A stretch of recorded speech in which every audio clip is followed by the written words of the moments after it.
The woman I paid to fix my mind. Ended up in my ex's bed after I spent $4,200 over 8 months telling her every detail about my divorce, including why I left him. I found out when my daughter showed me a TikTok of her dad's new girlfriend cooking in my old kitchen, wearing the same chunky turquoise ring my therapist always wore during our sessions. My hands went numb. Audrey kept scrolling, oblivious, laughing at some dance trend while I stared at that ring, the one Kristen twisted during our sessions when I cried about Owen's emotional manipulation, his gaslighting, the way he made me feel crazy for wanting basic respect. The same ring that caught the light every Tuesday at 4 p.m. when she nodded and said, "You deserve better," while scribbling notes about my marriage into her leather-bound journal. I was Kristen's patient. For 8 months, I sat in her beige office with the fake plants and white noise machine, paying her $130 per session to help me process the wreckage of my 15-year marriage. I told her things I never told anyone, how Owen controlled our finances, dismissed my career, made me doubt my own memory of arguments. I told her about finding texts to his coworker, about how he cried and promised to change, about how I finally left anyway because I knew he wouldn't. She knew every wound, every vulnerability, every private humiliation. And apparently, she saw an opportunity. The TikTok had 63,000 views, comments gushing about Owen's glow-up and how happy he looked with his beautiful new girlfriend. Someone asked where she got her ring. My daughter thought it was sweet that Dad found someone. She had no idea she'd just handed me a nuclear bomb. I spent the next 3 hours in my car outside a coffee shop, scrolling through Kristen's social media with a clarity I hadn't felt in months. Her Instagram was private, but Owen's wasn't. There they were, pictures from the past month, her hand on his shoulder at a brewery, both of them at a farmer's market, him kissing her cheek at sunset. The comments were full of friends congratulating him, saying he deserved happiness after everything. Everything. As if I'd been the problem. I did the math. Our last session was 6 weeks ago. In the final appointment, I'd told Kristen I was worried Owen would try to turn Audrey against me during the custody arrangement. She'd assured me I was being a strong mother, setting healthy boundaries. 3 days later, according to the metadata on Owen's first photo with her, they were already together. My phone buzzed. A text from Owen about picking up Audrey on Friday. Casual, normal. Like he hadn't been sleeping with the woman who'd listened to me sob about him for 8 months. Like Kristen hadn't violated every ethical boundary in her profession to date a man she knew was emotionally abusive, because I'd told her in detail, with examples, with documentation. I opened my laptop. The state licensing board's website loaded slowly. I'd visited it once before, months ago, when I was vetting therapists. Now I was looking at the complaint process. Sexual relationships with former clients were prohibited for 2 years minimum. But this wasn't about me being her client. Owen never was. This was something different. Murkier. More insidious. I started a new document. Began typing every session date, every topic we'd discussed about Owen, every piece of information she'd gathered. Then I opened my bank statements and highlighted every payment to her practice. $4,200. 42 hours of my life. Every secret I'd ever kept. She'd taken all of it and given it to him. My hands were steady now. I wasn't angry anymore. I was surgical. Because Kristen had made one crucial mistake. She thought she was careful. She thought 8 months was enough time. She thought I'd never find out, and if I did, I'd be too broken to do anything about it. She was wrong.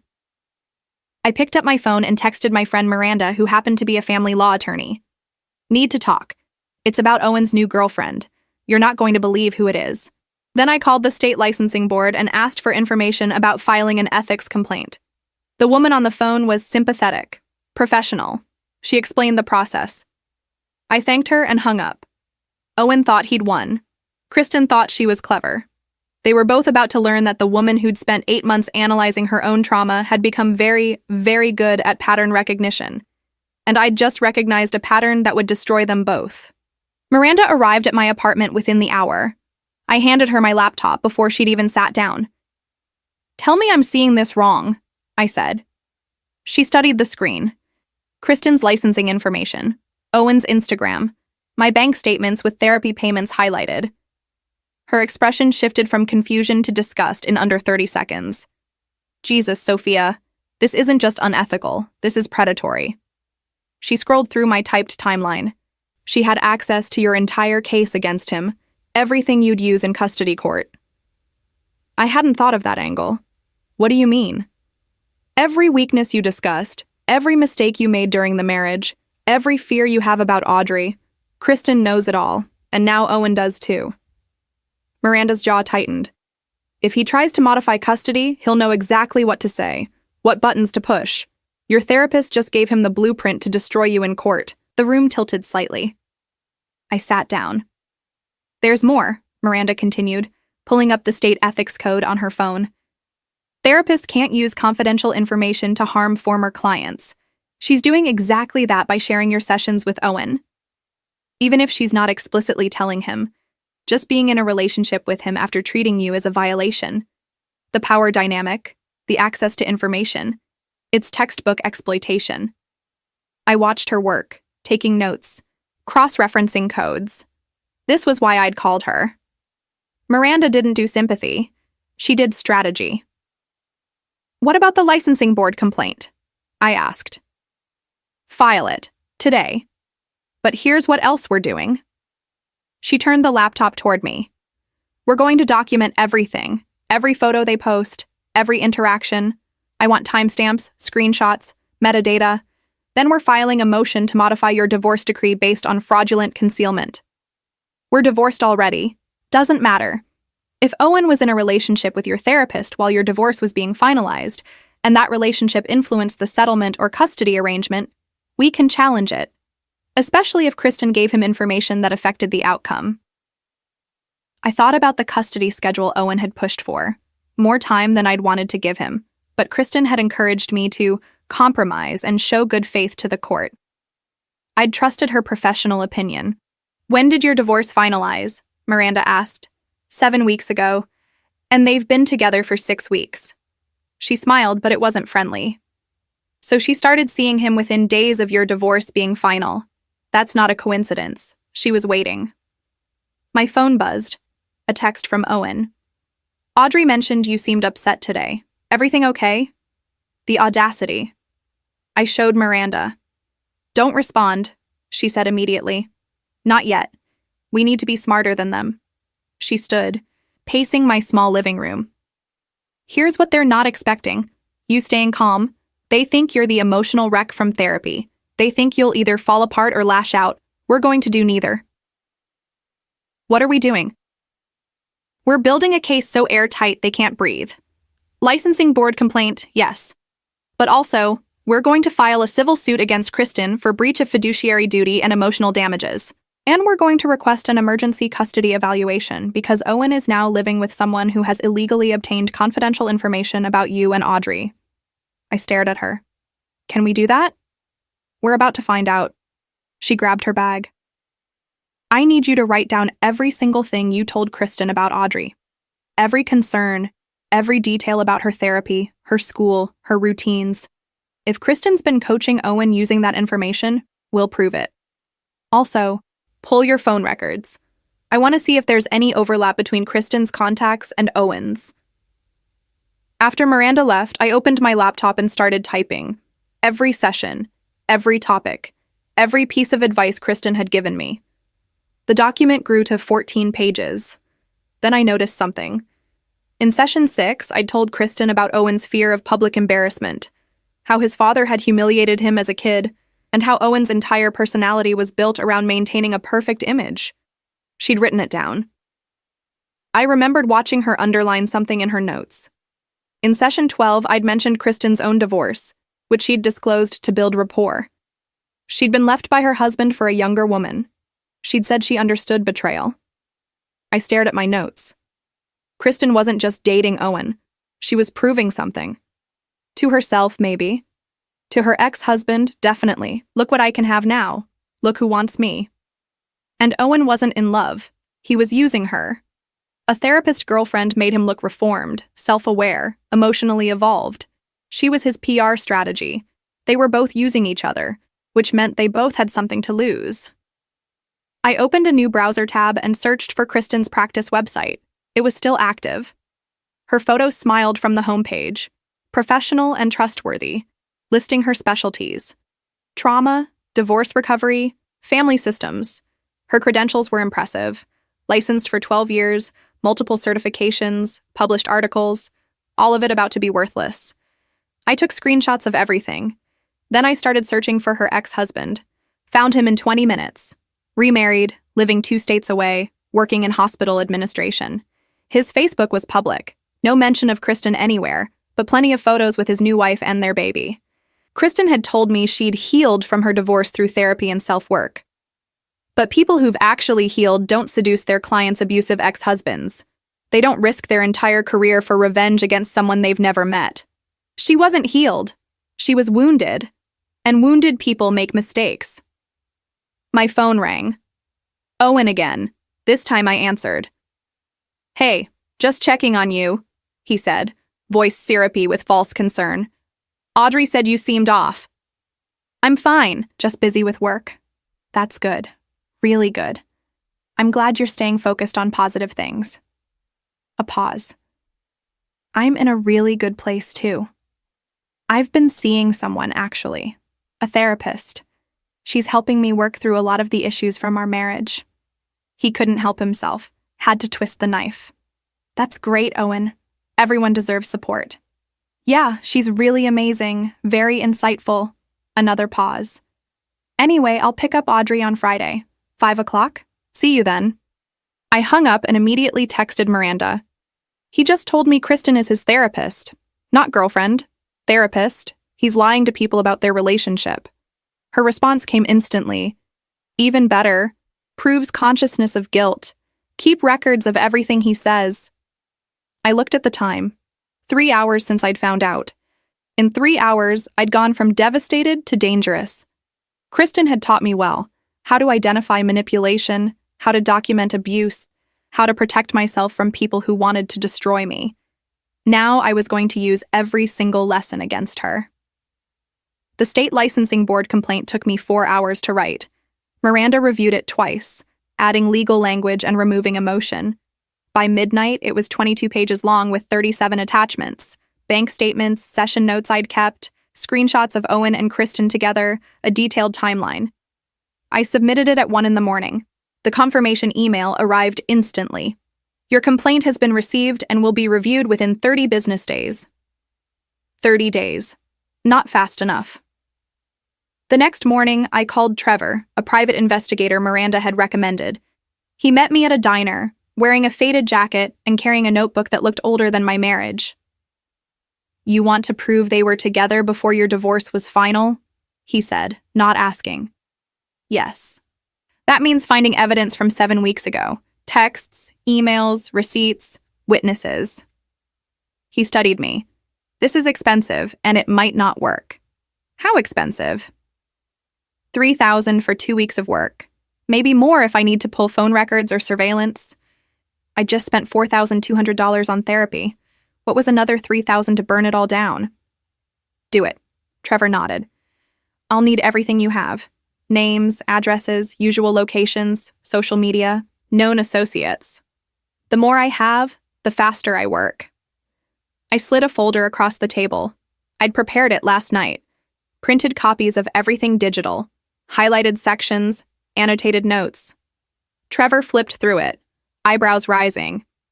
"You should have been the investigator," he muttered. "I'm a project manager. I'm good at organizing information." He smiled slightly. "What else do you do for work?" "I manage product launches for a tech company. Timelines, deliverables, risk assessment." I sipped my coffee. This is just another project. Except the stakes are higher. Exactly. Trevor left with the folder. I went to work and functioned normally. Emails, meetings, presentations. No one noticed anything different. I'd learned to compartmentalize during my marriage. Now that skill was useful again. That afternoon, Miranda called. "The custody evaluation request is filed. Owen's attorney will receive notice tomorrow. Be ready for him to lose his mind." What should I expect? Denial, probably. Maybe aggression. He'll say you're being vindictive because he's moved on. His lawyer will position this as a jealous ex-wife causing problems. She paused. "But here's the thing. Once we introduce evidence that his girlfriend had confidential information about your child, the court will take it seriously. Judges don't play games when kids are involved. What about Kristen? Her lawyer will tell her to end the relationship immediately. If she's smart, she will. If she doesn't, it proves our point. She's more invested in Owen than in her career. Either way, we win.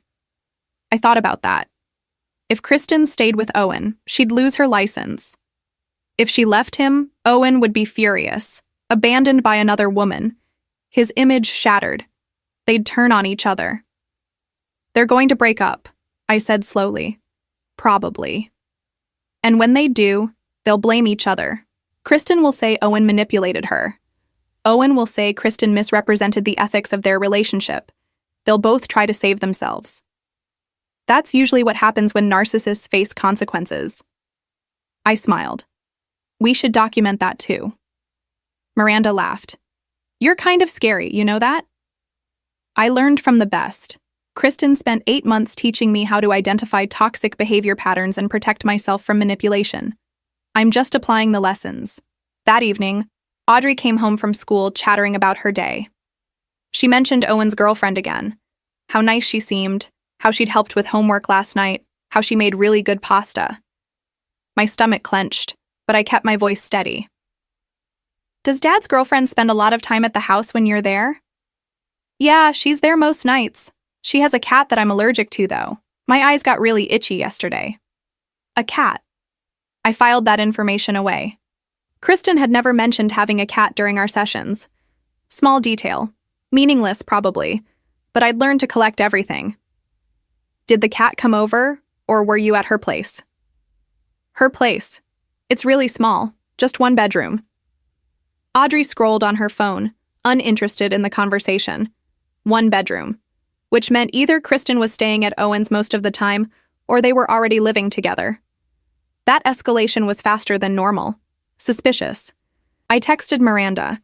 They might be living together. Audrey mentioned being at Kristen's 1-bedroom apartment. Her response, that helps us. Shows serious relationship that started suspiciously fast. 2 days later, Trevor called. Found something. Credit card receipt from 7 weeks ago. Kristen bought dinner for 2 at a restaurant near Owen's office. Same night you had a therapy session with her. My throat tightened. She saw me at 4, then had dinner with Owen at 7? Looks like it. Also found parking garage footage showing her car near his apartment building multiple times during that week.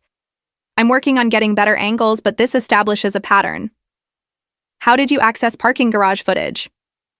Better you don't know, but it's legal enough to use in court. After he hung up, I sat with that information.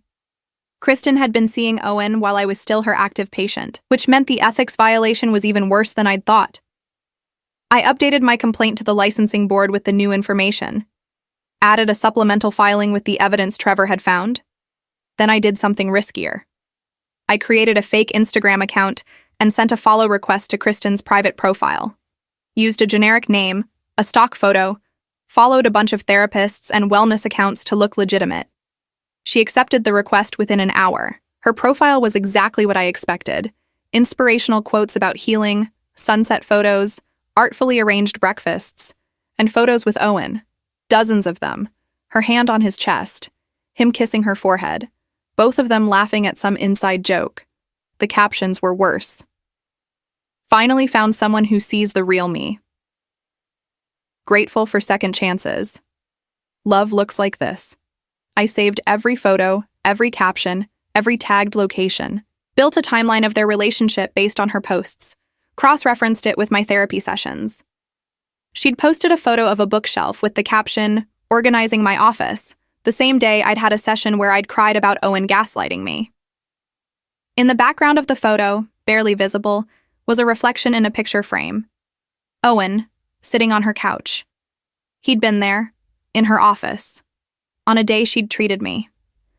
I zoomed in, screenshot the image, enhanced the reflection, sent it to Trevor. "This is good," he texted back. "Really good. You found this yourself?" I'm motivated. That night, Owen called to discuss Audrey's spring break schedule. He sounded relaxed, happy. Mentioned maybe taking Audrey on a trip with Kristen. A trip? I kept my voice neutral. Yeah, nothing big. Maybe the beach for a few days. Kristen thinks it would be good bonding time. Kristen is making parenting decisions now? She's a therapist, Sophia. She knows about child development. I trust her input. I closed my eyes, counted to 5. We'll discuss it later. I need to check my work schedule. Sure, no pressure. Just thought it would be nice for Audrey to see a healthy relationship modeled, you know? There it was, the dig. The implication that our marriage had been toxic, that I'd been the problem, that he was the evolved one now. Good night, Owen.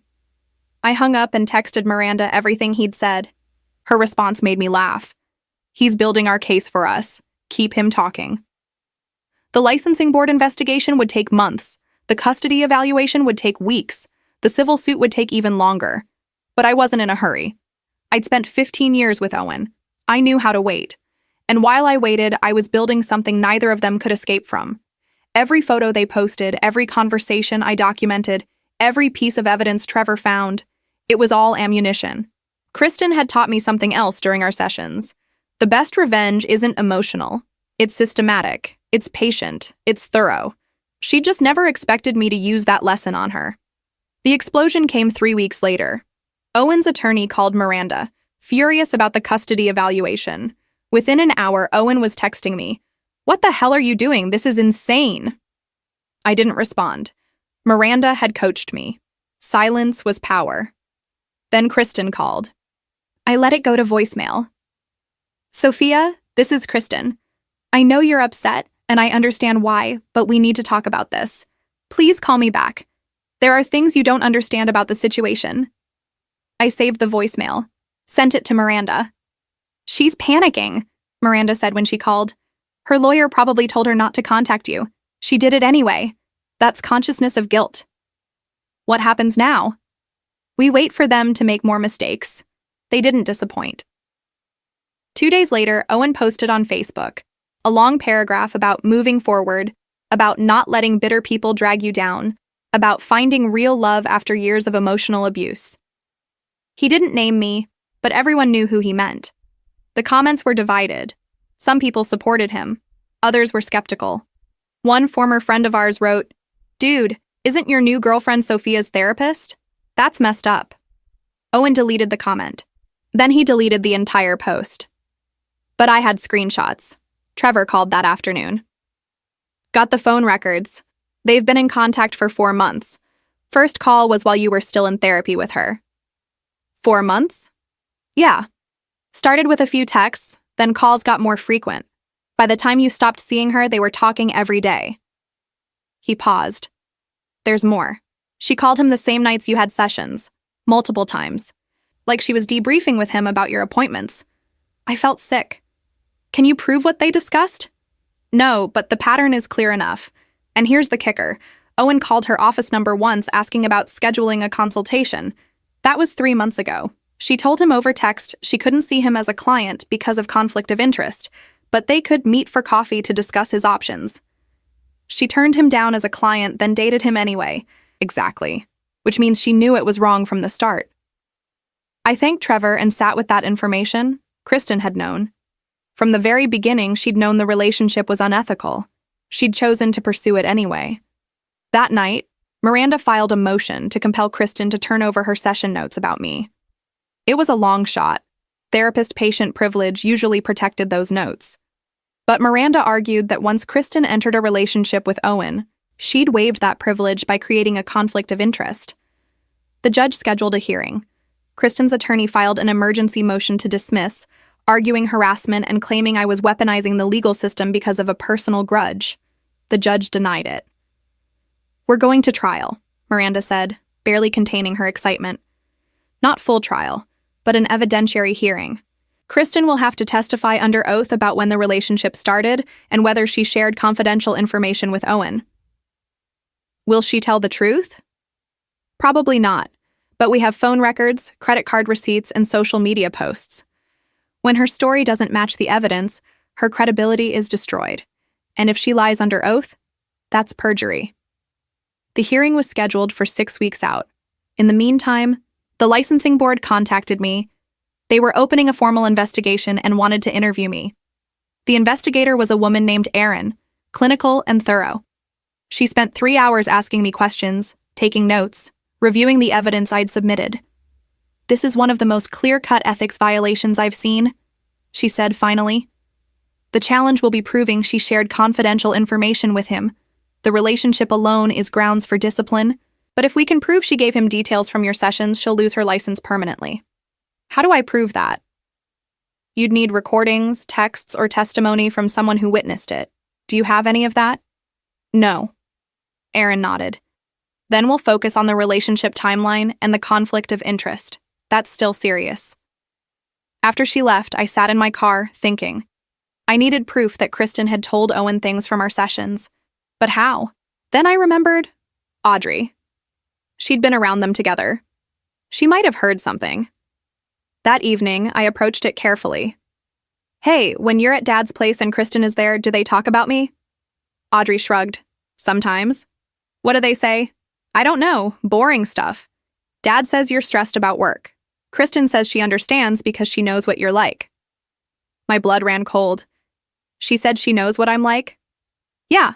She said you have anxiety about things being perfect, and that's why you're being difficult about custody stuff." I had told Kristen about my anxiety. In session 3. I'd described how Owen used to exploit it, how he'd call me controlling when I tried to maintain structure. She'd told him. And now he was using it against me. I texted Miranda. "Got it. Proof she shared confidential information." Within 20 minutes, Miranda had filed another motion, this time requesting Audrey be interviewed by the custody evaluator about statements Kristen made. The motion included my therapy bills and a detailed list of topics I'd discussed with Kristen that Owen now seemed to know about. Owen's attorney called the next day asking to settle. "What are they offering?" I asked Miranda. "Full custody to you. Owen gets supervised visitation. He pays your legal fees, and Kristen agrees to end the relationship and never contact either of you again." "No." Miranda paused. "Sophia, that's everything you wanted." "Not everything. I want her license. I want him exposed. I want everyone to know what they did." "If we reject this and go to trial, there's risk." "I know. But they're offering to settle because they know they'll lose, which means we're winning." I took a breath. And I didn't spend 3 months building this case just to let them walk away with a slap on the wrist. People need to know what she is. Other women need to be protected from her. Miranda was quiet for a moment. "Okay, we reject the settlement and proceed to hearing." "Thank you."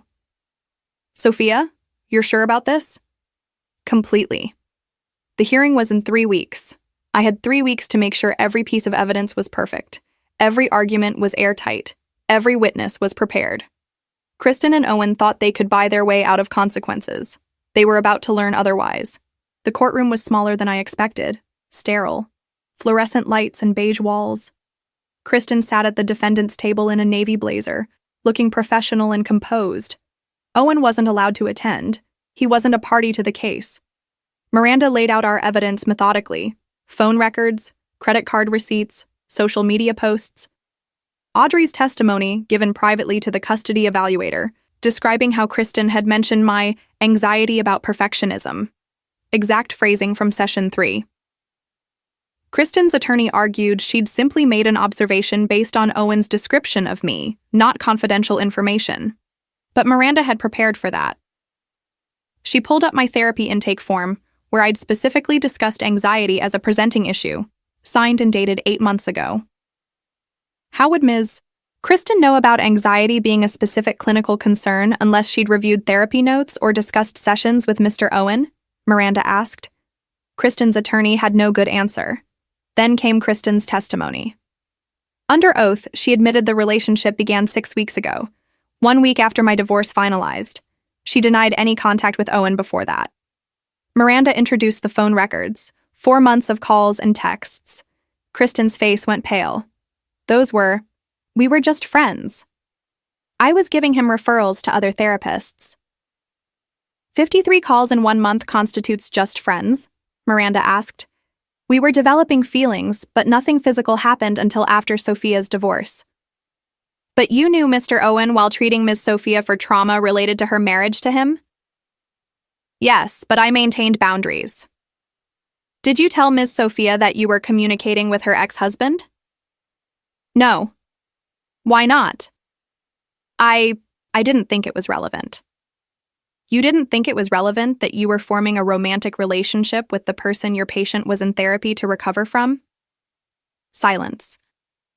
Miranda pulled up Kristen's own published article on therapeutic boundaries, written 3 years ago. Read a passage about how therapists must avoid any relationship that could exploit a patient's vulnerability. Do you still agree with what you wrote here, Ms. Kristen? Yes. Then would you agree that dating your patient's ex-husband using information from her sessions exploits that vulnerability? Kristen's lawyer objected. The judge overruled it. Answer the question, the judge said. I never used information from sessions, Kristen insisted. Then how did you know about Ms. Sophia's anxiety regarding perfectionism? Mr. Owen couldn't have known, according to Ms. Sophia's testimony. She hid her anxiety from him during their marriage specifically because he used it against her. The only way you could know is from therapy notes. Kristen didn't answer. The judge reviewed the evidence for 30 minutes. Then he looked up. I'm ruling in favor of the plaintiff. Ms. Kristen, you violated your ethical duty to your patient by forming a relationship with her ex-husband and sharing confidential information. This court recommends the licensing board revoke your license. Additionally, you are ordered to pay Ms. Sophia's legal fees and emotional damages totaling $75,000. You are to have no further contact with Ms. Sophia or her family. $75,000. More than I'd asked for. Kristen started crying. Her attorney put a hand on her arm, whispered something. She nodded, wiped her eyes, and left the courtroom without looking at me. Outside, Miranda hugged me. You did it. We did it. What happens now? Now the licensing board does their job. With this ruling, they'll revoke her license. She's done practicing therapy. I drove home in silence, feeling nothing. Not victory, not satisfaction, just exhausted. That evening, Trevor called. Thought you should know. Owen and Kristen had a massive fight last night. Neighbors heard it. She moved out this morning. How do you know?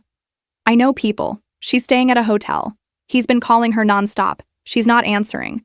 They'd turned on each other, just like I'd predicted. Owen blamed her for ruining his custody chances. She blamed him for lying about the timeline. The relationship was over. 2 weeks later, the licensing board sent their decision. Kristen's license was revoked. She had 30 days to cease practicing and notify all current patients.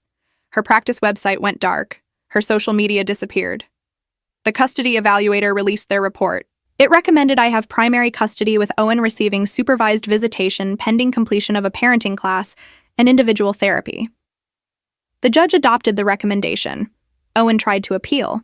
His attorney withdrew from the case, citing ethical concerns about Owen's dishonesty regarding the relationship timeline.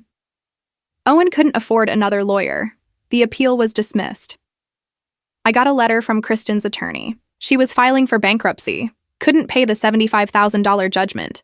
I'd expected that. The point wasn't the money. It was the public record. Anyone who searched her name would find the court ruling. She couldn't escape what she'd done. Owen started dating someone else within a month. Younger, blonde, posting gym selfies. She lasted 3 weeks before figuring out who he was. I heard through mutual friends that he'd moved to a different city. His social media went silent. The man who'd built his entire identity on being admired had lost his audience. Audrey asked about Kristen once. Whatever happened to Dad's girlfriend? I told her they'd broken up. She shrugged and went back to her homework. She didn't need to know the details. Not yet. Maybe not ever. I'd protected her. That's what mattered. 6 months later, I was offered a promotion at work, director level, leading a team of 12. I took it. The pay increase covered Trevor's investigation fees with enough left over to take Audrey on vacation. We went to the coast. She taught me how to paddleboard. I let myself be bad at something and laughed about it. I never saw Kristen again. I heard she moved back to her hometown, working retail. Her professional reputation was destroyed. Her career, gone.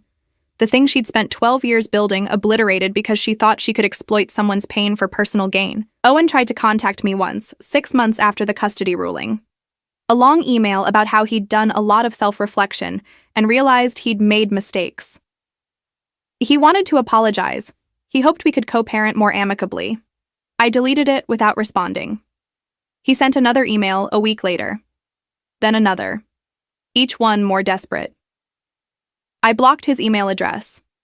He never did complete the parenting class or therapy required for unsupervised visitation.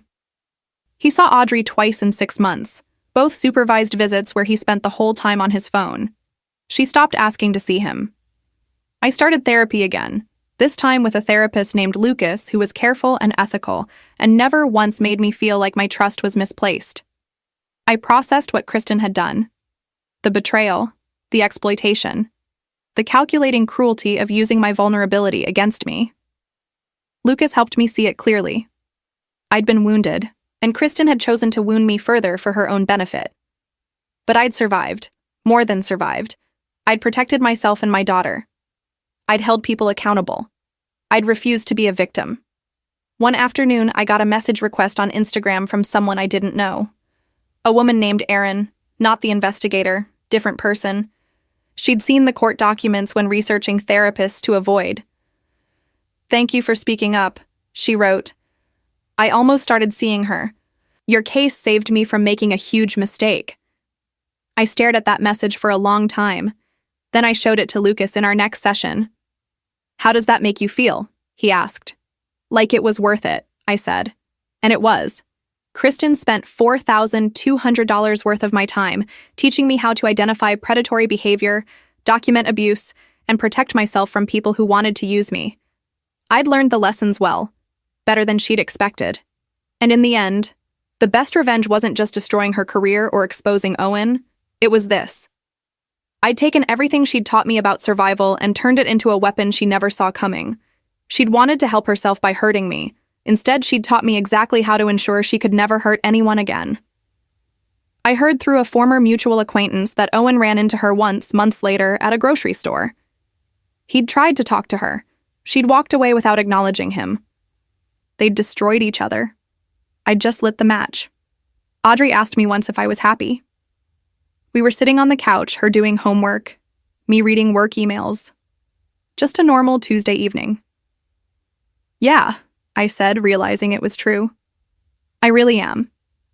She smiled and went back to her math problems. I never told her the full story. She didn't need that weight. But someday, when she's older, if she ever asks what happened to Kristen, I'll tell her the truth.